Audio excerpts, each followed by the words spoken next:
नमस्कार, जेचल संसद समाचार में आप सभी का स्वागत है।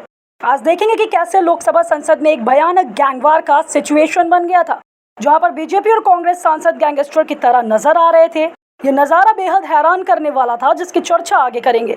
गौरी सोनिया गांधी को लेकर एक ऐसा बयान दिया गया जिसके बाद बवाल मच गया। लेकिन आगे बढ़ने से पहले आप सभी के लाइक और कमेंट के लिए शुक्रिया। संसद में अमृतपाल सिंह के समर्थन में बोलने के बाद मचे बवाल से पहले चन्नी और पंजाब से केंद्रीय मंत्री रवनीत सिंह बिट्टू में जमकर जुबानी जंग देखने को मिली। यह खतरनाक रूप धारण कर चुका था। बिट्टू ने चन्नी पर टिप्पणी की जिससे वो भड़क गए। उन्होंने कहा कि बिट्टू जी, आपके दादा शहीद हुए थे, लेकिन वो उस दिन नहीं मरे थे, वो उस दिन मरे थे जिस दिन आपने कांग्रेस छोड़ी थी। इस पर बिट्टू ने कहा, मेरे दादा सरदार बेअंत सिंह ने देश के लिए कुर्बानी दी थी, ना कि कांग्रेस के लिए। ये चन्नी गरीबी की बात कर रहे हैं, लेकिन चन्नी पंजाब का सबसे अमीर और सबसे भ्रष्ट भी। बिट्टू जी, आपके पिताजी शहीद हुए थे, माननीय सदस्य, लेकिन मैं आपको कह दूं, वो उस दिन नहीं मरे थे, वो उस दिन मरे जिस दिन आपने कांग्रेस को छोड़ा। उन्होंने मेरा नाम लिया। मेरे दादाजी सरदार बेअंत सिंह जी, उन्होंने कुर्बानी देश के लिए दी, कांग्रेस के लिए नहीं दी, देश के लिए दी। और ये इस चन्नी की बैठो। ये अपनी जायदाद पूछे इनको, ये आप गरीबी की बात कर रहे हैं। अगर सारे पंजाब से सबसे अमीर आदमी ये ना हो और सबसे करप्ट ना हो, मैं अपना नाम बदल दूंगा। हजारों करोड़ का मालिक ये चरणजीत चन्नी है।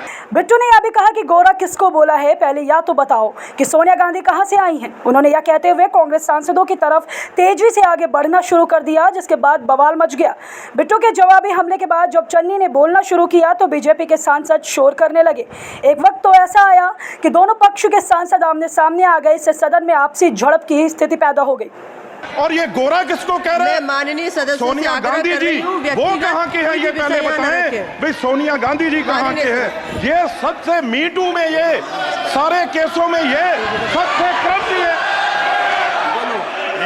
माननीय चेयरमैन जी,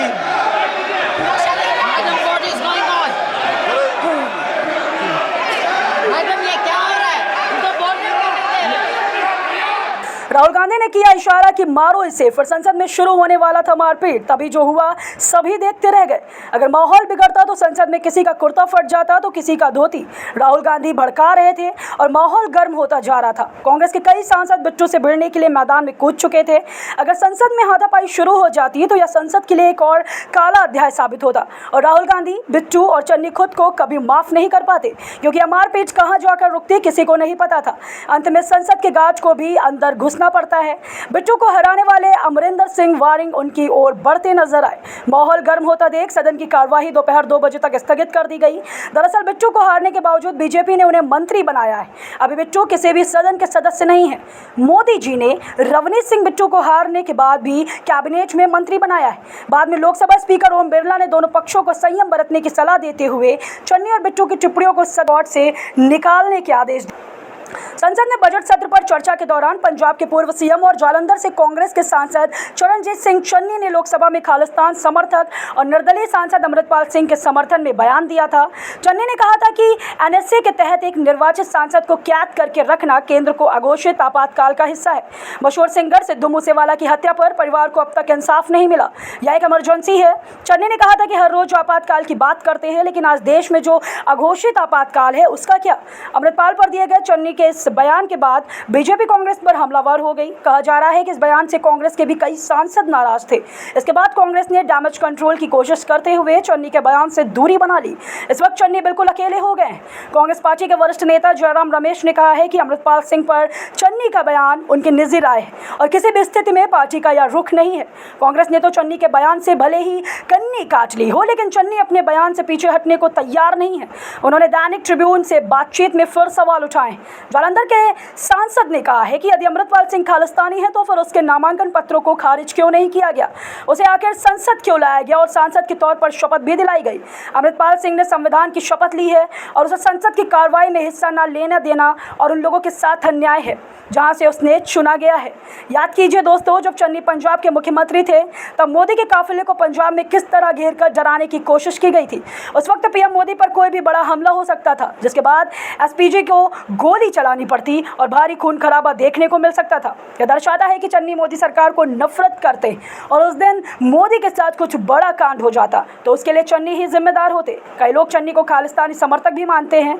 बीजेपी के वरिष्ठ नेता और केंद्रीय मंत्री गिरिराज सिंह ने चन्नी के बयान की आलोचना करते हुए कहा है कि मैं सिर्फ यही कहूंगा कि इंदिरा गांधी की हत्या करने वाले खालिस्तानी थे और कांग्रेस खालिस्तानी अमृतपाल का समर्थन कर रही है। वह है कांग्रेस, जय चन्नी। ये भारत की संप्रभुता पर हमला है। इस मामले में कार्रवाई की जानी चाहिए। कांग्रेस का हाथ खालिस्तान का साथ। आप नेता संजय सिंह ने कहा है कि पंजाब का कोई भी नागरिक जो श्री गुरु ग्रंथ साहिब में आस्था रखता है वह इस बात को स्वीकार नहीं करेगा कि अमृतपाल सिंह ने गुरु ग्रंथ साहिब का इस्तेमाल किया। इस वीडियो में फिलहाल इतना ही। इस तरह की डेली वीडियो कंटिन्यू रखने के लिए इस वीडियो को शेयर करें और हमें पूरी उम्मीद है कि आप इस वीडियो को 1000 लाइक तक जरूर पहुंचाएंगे। फिलहाल आप देख रहे थे जी न्यूज़। जल्द पूरे होंगे आपके सभी व्यूज। धन्यवाद।